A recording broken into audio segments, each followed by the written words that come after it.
Okay, so I know everybody has been dying to know about the date, and I'm gonna be honest, Vegas has been kicking my... So this is like the first free moment that I've had, but here we are. Okay, so let me set the scene. So me and my friends have decided to give him a name or like a pseudonym, and the name that Sequoia landed on was Mr. Channing Tatum. So he's going to be Mr. Channing Tatum. Honestly, he looks like Channing Tatum, and that's about as descriptive as I'm gonna get for now. If you can't tell, I feel really good about how the day went, but anyways, we're gonna get into that. So the date was at 8:30, and Mr. Channing Tatum texts me at 7:30, and he goes, "Hey, I'm already here." I freak out because I had given myself just enough time to where I was gonna get there on time, not a second before and ideally not a second after. And I was like, oh my god, why? And he was like, well, I was just really excited and I thought I was going to be late. Already off to a great start. And he was like, I'm not rushing you, take your time. I told you 8:30, it's still 8:30, I promise you're okay. So I was like, okay, that's fine. But I got a little bit more of a pep in my step, and I was like, I gotta get out the door. Then I get there and he pays for my parking, which is an irrelevant note, but I just think that is very sweet because like men just don't do that nowadays. We park in the same lot, I pull up next to him. Oh, I also forgot to mention, it's pouring rain and I'm in a little black dress. He walks up to my door and he has flowers.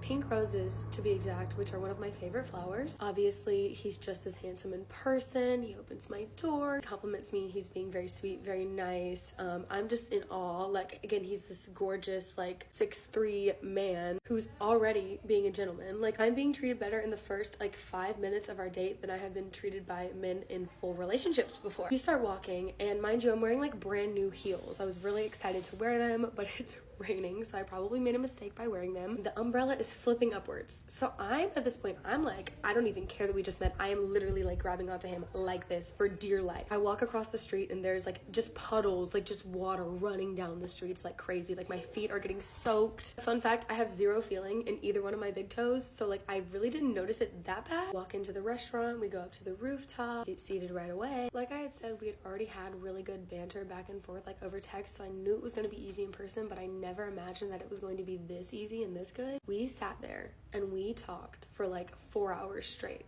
like literally no breaks. We had like really weird random connections. Like at one point I worked at this one restaurant in my hometown and he also at one point worked at that same restaurant. Unfortunately, it wasn't the same location because I'm sure our paths would have crossed if that was the case. We both get a drink, we're just sitting there talking about our families, goals. We have a lot in common actually, which I'll talk about more another time, but I feel like if I say what I want to say, it's going to give away too much. A lot of the things that we do are the same. That's all I'll say. He was such a gentleman. He was so sweet. He was so complimentary of me. Like, I just feel like our energies were matching. So yeah, I fear that I became obsessed with him right off the bat. I'm not even going to lie. Like, we've talked about this, but like neither one of us is being nonchalant. At this point, like, I just don't care. I've done the nonchalant thing. It doesn't work. Little piece of advice, ladies, the nonchalant, like, cool girl, like, I don't care thing is not, it's not it. Despite both of us never wanting the date to end, it was late at this point. I think it was like 12 maybe. It was late. Walks me to my car, opens the door. Yeah, I got in my car and I was just like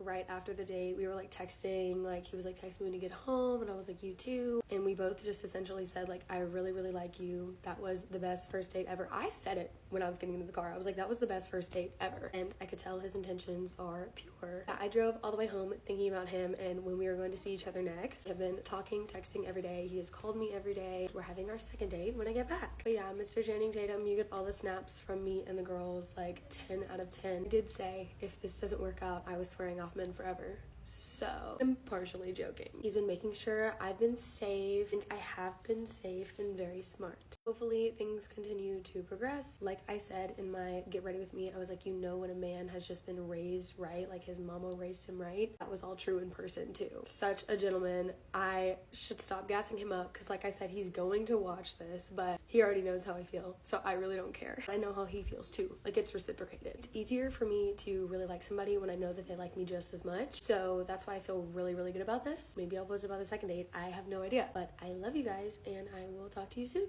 Bye.